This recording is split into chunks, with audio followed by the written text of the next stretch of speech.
নমস্কার বন্ধুরা, আপনাদের সবাইকে স্বাগতম গায়ত্রীস কুকিং অ্যান্ড বেকিং চ্যানেলে। আজ আমি আপনাদের সামনে নিয়ে এসেছি পনির মালাই কোপ্তা। তো চলুন শুরু করি। এখানে আমি 200 গ্রাম ছানা নিয়েছি। এটা সম্পূর্ণ ঘরে তৈরি করা, কারণ আমার দুধটা কেটে গিয়েছিল, ওইটা দিয়ে ছানা দিয়ে আমি ছানা তৈরি করেছি।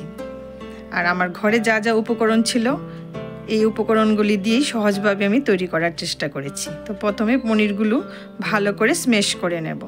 একদম হাতের নিচটা দিয়ে এরকম করে চেপে চেপে পালিশ করে নেব, করে ওইখান থেকেই আমি কোপ্তা গড়ে নেব। তো এইভাবে আমি সবগুলো পনিরকে খুব ভালোভাবে স্ম্যাশ করে নিয়েছি। ভালোভাবে স্ম্যাশ না করলে পনিরের কোপ্তাগুলো কড়াইতে তেলের মধ্যে ভাজতে গেলে অনেক সময় ফেটে যেতে পারে।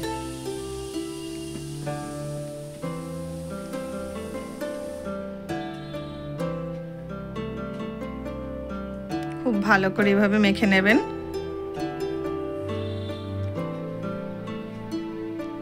তারপর আমি এখানে 2 চামচ ময়দা আর 2 চামচ কর্নফ্লাওয়ার দিলাম একটু নুন দিয়ে আবার ভালো করে মেখে নিলাম।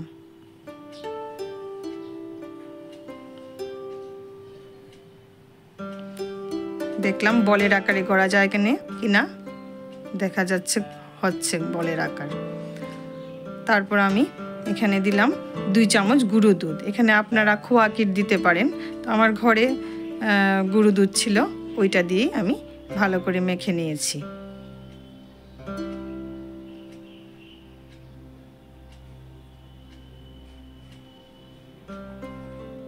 তারপর এদিকে একটা কড়াইতে অল্প পরিমাণ জল নিয়ে এখানে কিছু পেঁয়াজ স্লাইস করে কাটা,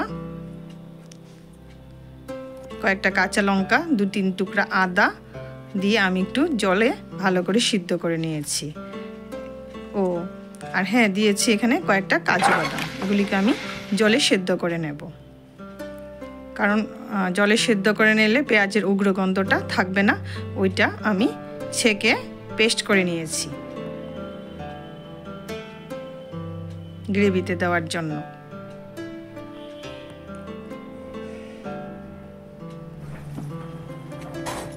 একটা মিক্সি জারে নিয়ে আমি এগুলিকে ভালো করে পেস্ট করে নিয়েছি। তারপর এদিকে কিছু কাজু বাদাম, কিছু কিশমিশ, কিছু আলমন্ড বাদাম টুকরো টুকরো করে নিয়েছি, একদম কুচি করে নিয়ে এটা আমি স্টাফিংয়ের জন্য করেছি। এখান থেকে কিছু পনির নিয়ে আমি ওইগুলিতে মিশিয়ে রেখেছি। এখানে বন্ধুরা খুব ভালোভাবে আমি ভিডিওটা এডিট করতে পারিনি, কারণ ঘরে কেউ ছিল না, এটা খুব প্রবলেম করছিল, তাই এটা হয়নি। কিন্তু এটা আসলে আমি কিভাবে তৈরি করেছি, এখান থেকে পনির গোল গোল করে নিয়ে বাটির আকারে গড়ে এর মধ্যে স্টাফিংগুলো দিয়ে মুখটা বন্ধ করে গোল গোল আকারে গড়ে নিয়েছি। এইভাবে আমি করে নিয়েছি। এখানে আমাকে দুঃখিত বন্ধুরা, মাফ করবেন, আমি ভালো করে তুলতে পারিনি। এদিকে একটি প্যানে আমি কিছুটা সাদা তেল নিয়ে তেলটাকে গরম হতে দিলাম। তারপর আঁচটা কমিয়ে আস্তে আস্তে পনিরের বলগুলো আমি ভেজে নিয়েছি। আঁচটা কমিয়ে আস্তে আস্তে লাল লাল করে ভেজে নিয়েছি।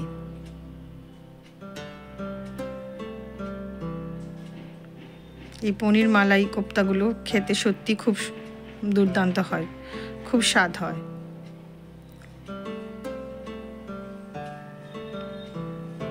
দেখুন আমি এপিট উপিট উল্টে ভালো করে হালকা আঁচে ভেজে নিয়েছি।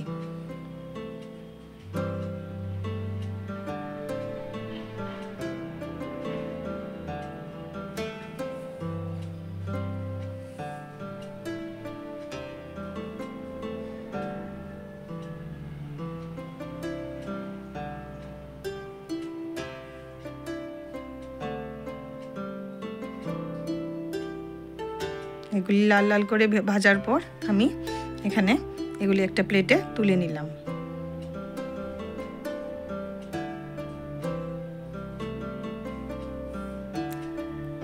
তারপর ওই তেলেই আমি কয়েকটা দারচিনির টুকরো, এলাচ, গোলমরিচ, লং দিয়ে ফোড়ন দিয়ে দিলাম। এগুলি থেকে যখন সুগন্ধ বেরোবে তখন আমি ওই পেস্ট করা মশলাটা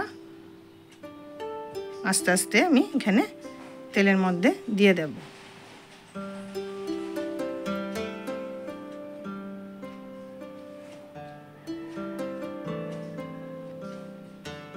এটা আঁচটা কমিয়ে আপনারা দেবেন। এখানে কাজু বাদামের পেস্ট আছে,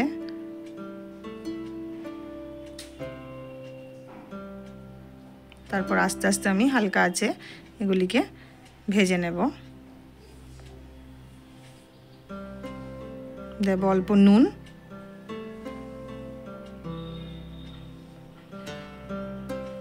দেব অল্প চিনি, এটা একটু হালকা মিষ্টি মিষ্টি স্বাদ হলে ভালো লাগে। দিয়ে ভালো করে নাড়াচাড়া করব। দিয়ে দেব 2টো কাঁচা লঙ্কা, দেব একটু গরম মশলা পাউডার, একটু জিরার গুঁড়া, ভালো করে নাড়িয়ে দেব।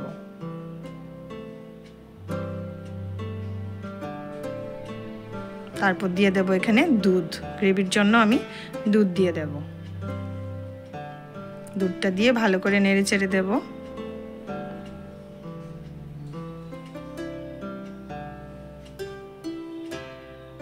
এটা যখন ফুটতে শুরু করবে তখন এখানে আমি অল্প কসুরি মেথি দিয়ে দেব।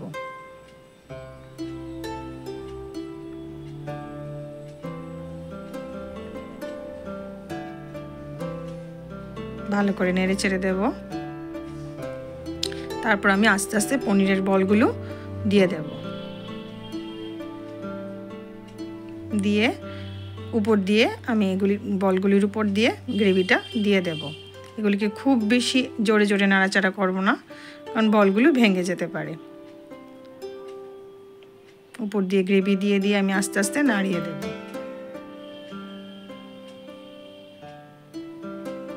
গ্রেভিটা ফুটে উঠলে আমি ঘি দিয়ে দেব 1 চামচ। এখানে আপনারা বাটারও দিতে পারেন।